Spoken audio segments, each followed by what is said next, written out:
Hello, hello, hello, hello.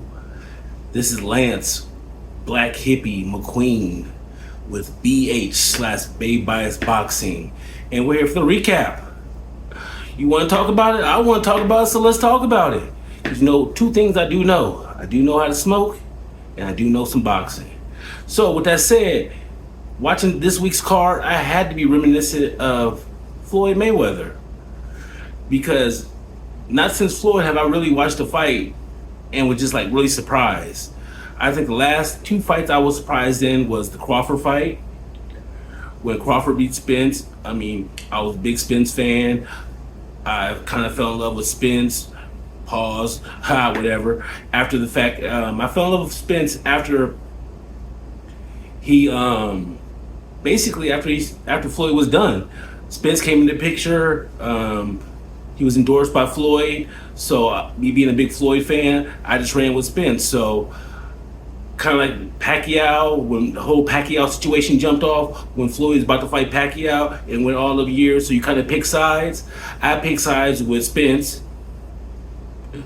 and I'm at peace with that. You know what I'm saying? I think he's a great champion, definitely a Hall of Famer. I think he kept the money in the welterweight division like he was supposed to. So I was really happy with Spence. That fight. That fight was that fight. Crawford did his thing. You knew when he came out with Eminem, it was going to be some problems. Spence didn't come out with Yellow Beezy. Now we probably see why. No speculation. You know what I'm saying? Everything's alleged around here. But getting back to that, I just felt like Spence was my man. So when Spence fought Crawford, that was something I had never seen coming, and I lost. You know what I'm saying? Knockout pays double, so I paid double on that fight. And the last time I was surprised was Devin Haney, when he fought Ryan Garcia. That fight right there, I did not see coming. I didn't take all Ryan shenanigans seriously with the Bohemian Gardens and the drinking and everything like that. I thought that Ryan was because he just lost with Spence, and he had lost with Frank Martin, so that camp really took a blow right there. So I was just expecting different. So I was happy for Derek James. I was very happy for him. But on the same token, though, I was surprised Haney got whooped like that in his essential gear. He looked good, and he got whopped. I'm gonna run with Devin, American Dream Haney, because he's from the Bay Area, of course. And I just like his style. You know what I'm saying? I don't think he's a heavy puncher. I think he got caught with that hook, and he didn't change his defense. I don't know if it was pride. Maybe he had a concussion. I don't know. But Devin, the American Dream Haney, did look the same. So when people say coming into Devin Haney's next fight, I think we're going to see the real Devin Haney. I think people really forget that Valchenko fight. I hear Timo Lopez, he beat Valchenko and everything like that. But Devin Haney did too. So with that said, that was some of the best body work I had seen the first 10 rounds of that fight. He put in work. I think he got cocky like De La Hoya did against Tito Trinidad, and he kind of tried to sell the last few rounds, and that might have cost him the fight. Haney kind of just disappointed me in that fight. So going into this weekend, watching the Boots Ennis fight, Boots is who we thought he is. In fact, we still don't know who Boots is at this point. You know what I'm saying? He's probably one of the only champions right now going, is he that good? Can he take a punch? We think he gets hit a little bit too much. Maybe he can just take a punch. He really wasn't getting hit until he tried to make fights more exciting. So that Stamos fight, no disrespecting him, it was just like, that wasn't even in the same class. So his corner stopping it didn't really surprise me. So Dazn, they did that with Matchroom, Eddie Hearn. I was happy for him. He's been losing a lot of fights lately, so I was happy for Boots Ennis. I did have a problem with the press conference. I may be getting older, but the chewing the gum, smacking, everything like that, you're a world champion. It's like, you can be pretty Ricky and do it with class. When I say money potential, you have a chance to come out here to Vegas and fight with the big dogs. You know what I'm saying? Sell out to T-Mobile. I think you could do this. You know what I'm saying? You have a style that you're flashy. You are well spoken when you talk. It's just you want to be urban for some reason, and you don't have to be. You are a world champion, maybe even close to being one of the faces of boxing. Canelo, how many more fights does he have? You have these young pups. You know what I'm saying? I like Shakur Stevenson. Tank, I'm a fan. Keyshawn Davis, he's in that category almost. maybe Teofimo Lopez, but who, David Benavidez, who's going to carry the torch? Kind of like this John Morant stuff. Who's going to carry the torch when Steph, LeBron leave? So with that said, I was not unsatisfied. I thought he did what he's supposed to do. I mean, I didn't think Stannis had a chance. I had him losing in the seventh, eighth. I'm gonna start posting my predictions before the fight, so you don't think I'm just being about that life just run off my mouth. But yeah, I feel I do know boxing. I try to judge. I mean, most times you ask me for my scorecard of the fight, I'll give you my scorecard. How many rounds I think happen, knockouts, all that. You know what I'm saying? I try to be transparent about everything I do here, so we can build it up and just know you're having a conversation. We don't want to bash the fighters because I'm not getting in the ring. You know what I'm saying? We don't see what happens to these fighters after they lose or they win, and the rehab they got to go through, or training, all that, and tearing a muscle or something like that. So I try to uplift every fighter that's on the show or whoever I talk about. So it's never about bashing the fighters. It's always showing the fighters love because they're doing the sport that I love, like football, basketball. I mean, I love these guys. I love boxing. It's pure art. So when I tell you I watched 15 fights, just to give you guys a good recap of what happened, I found out on a fluke. Proboxtv had one of my favorite young fighters, David, the Body Snatcher Whitmore. I had saw him on the PBC fight card earlier, and I was gonna make a video about him, but I was like, nah. But this man was getting compared to Michael Nunn, Michael McCallum. This is his body work. Yes, the fight did go 6 rounds. I think he needed to work, but he just put on a master clinic for these young contenders out there. So David Whitmore, the Body Snatcher, he's somebody I think you need to pay attention to, and he was on the Proboxtv. Also on that card was Jordan Iceman Roach. He won a decision. He looked good.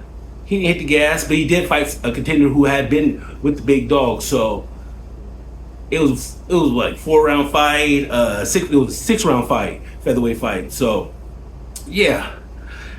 Well, we'll say Jordan Roach is C plus. We'll give him a C plus for that fight. Frankie Scarborough Jr., he fought Manuel Lopez Gala. That was probably damn near the knockout of the night right there. That was ugly. He did what he's supposed to do in that super featherweight fight, 8-rounder.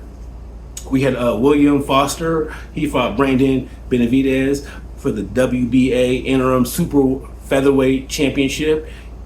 You got to use unanimous decision. He did what he's supposed to do. So Foster, the third, I mean, he did his thing. Benjamin Johnson. That was a nice knockout over Brandon Menendez. Probably the other candidate for knockout of the night was Stephen Shaw. That over Raphael. We'll just say that. And in the main event of that card, we had Jordan Short Dog White over Jose Matiz Romero for the super featherweight fight. It was all right. Went the distance. Showed the DC crowd some love. You know what I'm saying? But he showed some skills. I mean, I think he could have kept his foot on the gas early in the fight. I thought he had it in trouble. He wasn't matching his speed, his toughness. He wasn't really taking. When I mean him, I mean Jose wasn't really taking Jordan's punches well at the beginning of the fight. Then when he let him stay in the fight, I said, like my cousin always says, he was playing with him and he came back and made it more of a fight. It was still a unanimous decision, so we'll say what it was. So that was a good fight. Let's see here. Who else did I have? We had Francisco Rodriguez, the Cisco Kid. He won a knockout stoppage. Corner stopped that fight. He looked good. I think that man, Nassim Parker, his corner got him that ass whooping. Because as much as they was talking, like the Cisco Kid said, I got in my head like, bro, I'm beating this man, and you talking trash saying I'm not doing what I'm supposed to do? So that led to the knockout. So sometimes your corner can get your ass whooped. Your corner can get your ass whooped. And another good fight on the Dazn, we had Edgar Cortez, who's filling in against Arturo Cardenas. He won that fight. Arthur Cardenas won that fight. He had a nice little shoot game, and he won that fight by knockout. We had Tamir Smalls versus Earl Bascom in a welterweight bout. That could have been knockout of the night too. That was ugly. When I say ugly, ugly meaning good. That quick work, first round, knockout, done. Let's get out of here. Then we had Shakur Stevenson's cousin, Zaquan Moses versus Alex Paletta. It was a KO. Nice. He looked good. He's a contender, still up and comer. The corner stopped that fight, so yeah, I liked it. What I saw there, it was some good work there. Those are most of the fights that were out there. We're getting a lot of people getting ready to call each other out. One fight that I definitely would love to see and hope Eddie Hearns can put together would be Brian Norman Jr. I heard his dad's talking about, we got a belt now. They're not scared to fight Boots. I really want to see if Boots can get tested. Brian Norman Jr. looked good his last fight. Knockout win on the Michaela undercard. I like to see him in the main event. So if he wants to just jump to a Boots in the main event, maybe throw Shakur Zapata underneath that, and let's go. You know what I'm saying? I think that'd be a great card right there. A lot of good fights out there. A lot of these young comers. Like I said, one of my new favorites, Omar Jones. He won knockout fashion. Yes, he did. Another good fight was Raymond Ford. He fought for the WBA Super Featherweight Championship. It was his belt. He looked good. He dressed it good. He did what he had to do, and got him out of there. You know what I'm saying? It was a unanimous decision, but he got him out there. I didn't think that was... He watched that man. And then we had the Wonder Boy. He fought Franco Ocampos or something like that. Yeah, he KO'd that man. Convention fashion. That was on the Dazn network. I would say the major winner was no major winner this week. Maybe Boots. He did what he had to do. He kept the money in the pot. I'd like to see him with some bigger fights. I still don't know. Like I said, we don't know who Boots is. I think he's a great fighter. Is he elite? I think he could be. You know what I'm saying? But time will tell. Let's get him in the work. Like I said, Norman fight. Then ease up. Let's see who else we can get him in the ring with. Maybe go up to 154.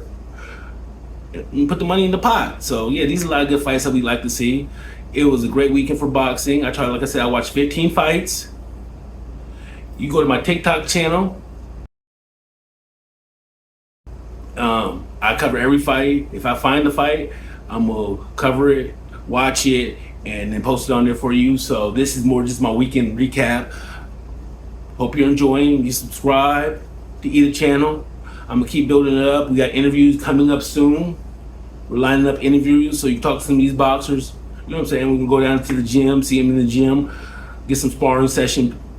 Just try to build up this little thing we call BH/Bay Bias Boxing, and I'm out. Ding! That's why I say I'm gonna be on no shit about boxing. They don't. If you're liking my content, subscribe. This is my YouTube channel, and this is my TikTok information. And this is who I do all my editing with, VLLO.